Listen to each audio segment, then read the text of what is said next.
It's just a diary. What kind of grown man keeps a diary? I laugh as I say this to Sarah, swirling my wine glass and leaning against our granite kitchen counter. The words feel sharp and satisfying on my tongue, like the expensive Cabernet I'm drinking. My best friend's eyes suddenly widen, focusing on something behind me. Before I can turn, I hear the soft intake of breath that I know belongs to James. When I spin around, my husband of 10 years stands in the doorway, his leather-bound journal clutched to his chest like a shield. The hurt in his eyes makes my stomach clench, but I'm too proud, too wine-loose to take it back.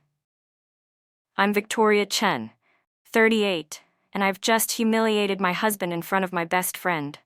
The same husband who supported my climb through Silicon Valley's tech ranks, who never complained about my 60-hour work weeks or the late-night strategy sessions with my colleague David.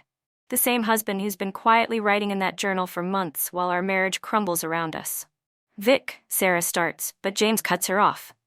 It's fine, he says, his voice carrying that new quietness I've grown to hate. Victoria's entitled to her opinion about my diary. He turns and walks to his home office, closing the door with a soft click that somehow feels louder than a slam. Sarah sets down her wine glass. That was cruel, even for you. Even for me. I narrow my eyes. What's that supposed to mean? You know exactly what it means. Ever since your promotion to CTO, you've been different, harder, like you've forgotten how to be kind. She pauses, studying me. Or maybe like you're trying to push him away. I feel heat rise to my cheeks, thinking of David's texts waiting on my carefully hidden second phone. I've forgotten how to coddle people's feelings, you mean? The tech world doesn't run on participation trophies and gold stars. This isn't the tech world, Vic. This is your marriage. Sarah grabs her purse. And whatever you're doing, whatever you're hiding, James deserves better. For a moment, panic seizes my chest. Does she know? But no, she can't. David and I have been careful. The late meetings, the business trips, the conference calls that require privacy, we've crafted each alibi perfectly. Even now, I can feel my phone vibrate in my pocket. Probably another message from him about tomorrow's breakfast meeting. I don't know what you're talking about, I say, but Sarah's already walking toward the door. Just read his journal sometime, she says. You might learn something. I don't tell her that I've already tried. That last week, while James was at the gym, I'd searched his office for that leather-bound book, curious about what he could possibly be writing about our increasingly silent home. But I never found it. Instead, I discovered a high-end microphone tucked behind his monitor, its red recording light blinking steadily. I'd assumed it was for work calls. I'd assumed a lot of things. I didn't know then that the journal was just a prop. I didn't know that James had been recording every conversation, every dismissive comment, every suspicious late night.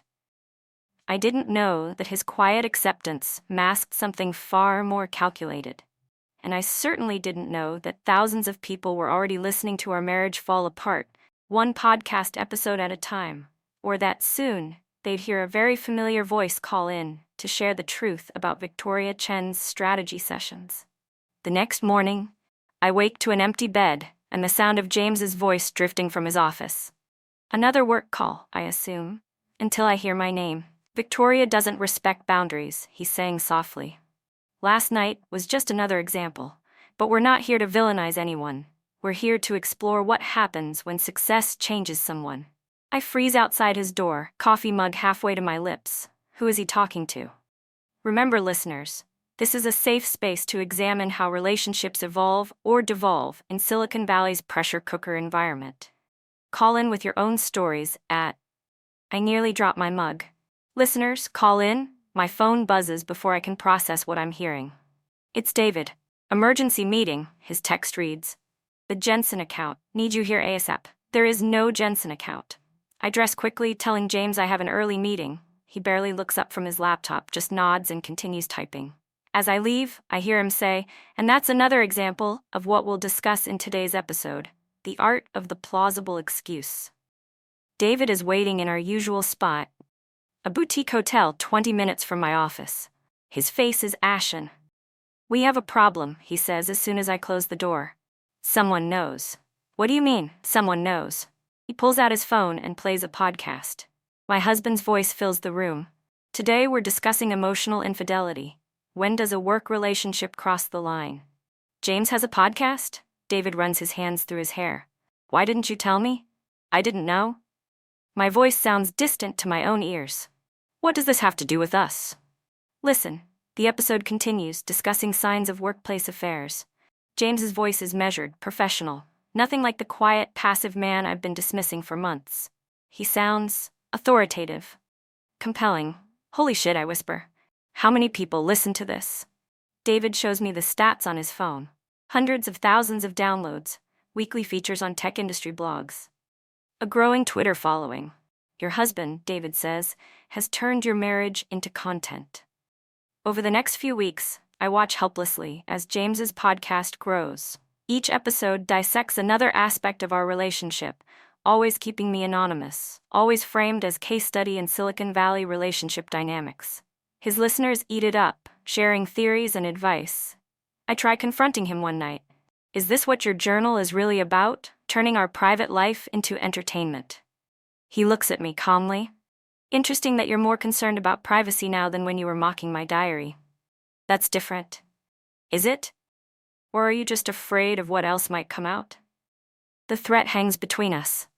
Does he know about David? He can't. We've been too careful. But things start unraveling anyway. Sarah stops returning my calls. Colleagues give me strange looks when I mention late meetings. My assistant starts documenting all my appointments with suspicious thoroughness. Then comes the episode that changes everything. Today's topic is gaslighting. James's voice announces through my AirPods as I listen during my morning run. When we convince ourselves that lies are justified, that betrayal is someone else's fault. A new voice cuts in, a familiar voice. Hi, let's call me David. I stop running so abruptly that another jogger nearly crashes into me. I've been listening to your podcast for weeks, David's voice continues.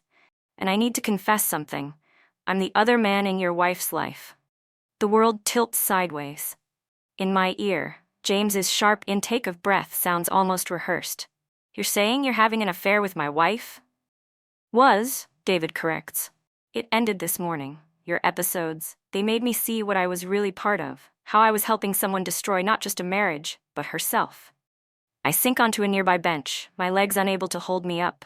Through my AirPods, I hear David detail everything. The fake meetings, the hotel, even the second phone I thought I'd hidden so carefully. Why are you sharing this? James asks, his voice steady despite everything. Because someone needs to tell the truth, David says, and Victoria never will. I sit in my parked car outside our house for 2 hours after the episode ends. My phone explodes with notifications. Sarah, my boss, colleagues, even my mother. But it's the single text from James that finally makes me move. The door's unlocked. Time to talk about the real story. Inside, I find him sitting at our kitchen island, microphone set up in front of him, laptop open. He's streaming live. Welcome back, listeners, he says as I walk in. Today's episode is different. Today, we're going unscripted. Turn it off, I whisper. Why? You didn't seem concerned about privacy when you were mocking my diary, when you were lying to my face, when you were... I said, turn it off. I grab for the microphone, but he catches my wrist. Sit down, Victoria. You've had months to tell your version of our marriage. Now it's my turn. I sink into the chair across from him, aware that thousands of people are listening to my marriage implode in real time. How long have you known? About David? 3 months. About the podcast? It started the night you laughed at my journal. I realized you'd stopped seeing me as a person. I'd become background noise in your bigger, more important life. So I decided to give myself a voice. By humiliating me publicly? By telling the truth, something you might want to try. The bitterness in his voice makes me flinch. In the background, I see the listener count climbing. Hundreds. Thousands. My personal disaster going viral in real time. Fine, I say. You want the truth? Yes, I had an affair. Yes, I lied. But you checked out of this marriage long before David. Did I? Or did you just stop noticing anything that wasn't about you? You stopped trying. You became this quiet, passive person who just accepted everything. I was trying to understand what happened to us. Every episode, every recording, was me trying to make sense of how my wife became someone who could look me in the eye and lie. Someone who could mock me for keeping a journal while she was keeping a whole secret life. The raw pain in his voice cuts through my defenses. For the first time, I really look at him, not the quiet husband I'd dismissed, but the man who'd found his voice by chronicling our destruction. "Why didn't you just confront me?" I ask. "Would you have told the truth?" We both know the answer. "Ladies and gentlemen," he says into the microphone, "what you're hearing is the sound of accountability meeting denial. The moment when—" "Stop narrativizing our marriage," I shout. "This isn't content, James. This is our life." "No, Victoria, this was our life, past tense. Because while you were busy crafting the perfect lies, I was crafting something too. A record of exactly how a marriage dies, how success becomes poison, how two people who once loved each other become strangers. And now? What happens when you run out of content?" His laugh is hollow. "That's still all this is to you, isn't it? Content, strategy, metrics. Even now you're thinking about damage control instead of damage done." He's right, and we both know it. Even now, part of my brain is calculating the professional fallout, the networking implications, the career damage. "I want a divorce," he says quietly, and the microphone picks up every syllable. "Not because of David. Not because of the lies, but because you stopped seeing me as human the moment I stopped being useful to your narrative." In the silence that follows, I hear the soft ding of comments flooding in. Thousands of strangers witnessing the end of my marriage, offering their hot takes and hashtags.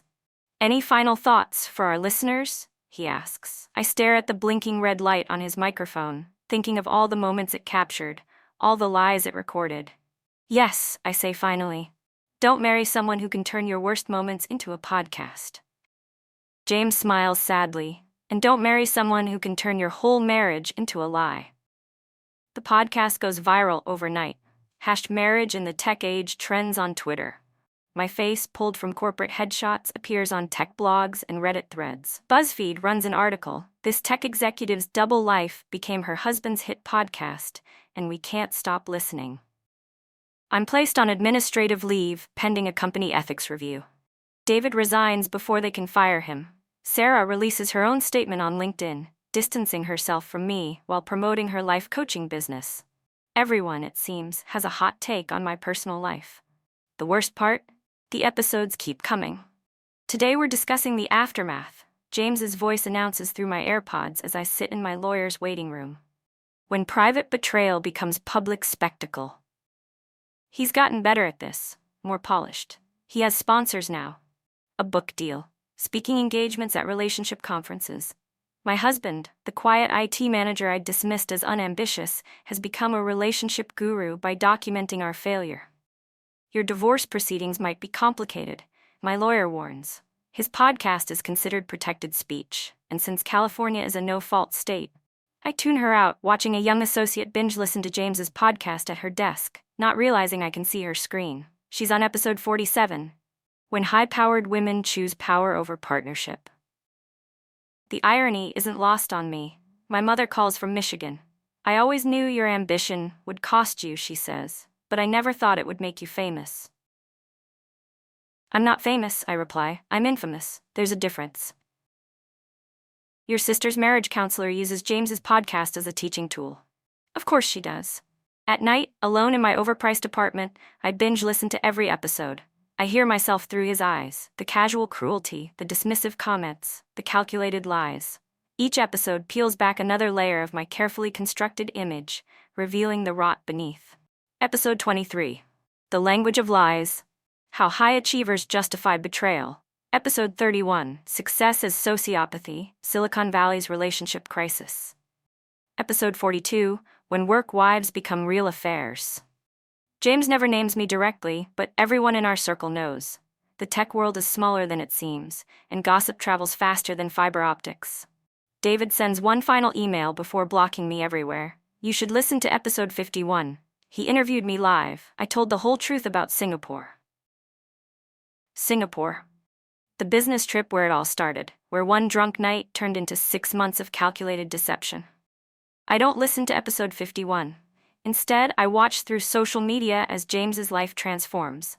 He quits his IT job, opens a relationship coaching practice, gets verified on Twitter, launches a YouTube channel. People magazine wants to profile him, the man who turned his heartbreak into a movement. Sarah becomes a regular guest on his show, discussing friendship boundaries and enabling behavior. They have chemistry, these two. I watch their Instagram interactions with a sick fascination, wondering if they'll become another podcast storyline. The company finally fires me. The official reason is violation of corporate ethics guidelines, but the HR director listens to James's podcast during our final meeting. I see it playing on her phone when she steps out to get some documents. "Your severance is generous," she says, sliding over the paperwork, "in exchange for your silence about certain matters discussed in public forums. In other words, don't tell your side of the story. Let James keep his narrative. Accept your role as the villain in someone else's redemption arc." I sign the papers. That night, alone with a bottle of wine, I finally listen to episode 51. David's voice fills my apartment, telling the world about Singapore, about how I pursued him, about how I justified everything, about how James's podcast made him realize he was just another stepping stone in my climb to the top. The worst part, David tells James, is that I don't think she ever loved either of us. We were just convenient to her narrative. James's response cuts deep. Sometimes the people we love aren't capable of loving anything except their own ambition. I turn it off before they can say more. 6 months later, I'm teaching coding at a community college in Sacramento. No corner office, no stock options, no strategy sessions. Just honest work and quiet nights. James's podcast hits 1 million subscribers. He releases a book, The Silicon Valley Marriage: Love in the Time of Disruption. It debuts on the New York Times bestseller list. The dedication reads, "To V. Thank you for teaching me to use my voice." I buy a copy, but can't make it past the first chapter. Sarah and James announce their relationship on episode 100. When friendship becomes more, a live discussion about second chances.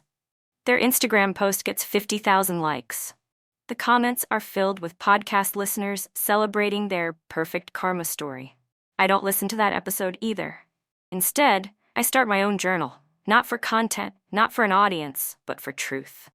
I write about ambition and emptiness, about using people like stepping stones, about mistaking success for happiness. Some days I write apologies I'll never send. Other days I write rage I'll never voice. David emails once more. "James offered me a regular segment on the podcast. I said no. Some stories should end." He's right. The final time I hear James's voice, it's accidental. One of my students is listening to his podcast before class. Today's episode is about forgiveness. Not the kind we offer others, but the kind we find for ourselves. I ask her to turn it off. "But it's so good," she protests. This guy's wife totally betrayed him, and instead of getting bitter, he turned it into this amazing platform for healing. They're making a documentary about him now. I look at her young, earnest face and realize something. To her, to all of James's listeners, I'm not a person. I'm a cautionary tale. A plot point in someone else's growth story. The villain who helped create a hero. Maybe that's my karma. That night, I record one final message. Not for a podcast, not for an audience, just for myself. My name is Victoria Chen. I destroyed my marriage because I thought power was more important than love. I lost everything because I couldn't see the difference between success and happiness. This is not a podcast, this is not content, this is just my truth. I delete the recording immediately after. The next day, I see James and Sarah's engagement announcement on LinkedIn. The photo shows them in his recording studio, her hand displaying the ring next to his microphone. The caption reads, "Some stories have happy endings. New episode dropping tomorrow. How to know when loss leads to love." I close LinkedIn, open my journal, write one line. The story ends when you stop telling it. Then I close the book, turn off my phone, and start living my life unrecorded.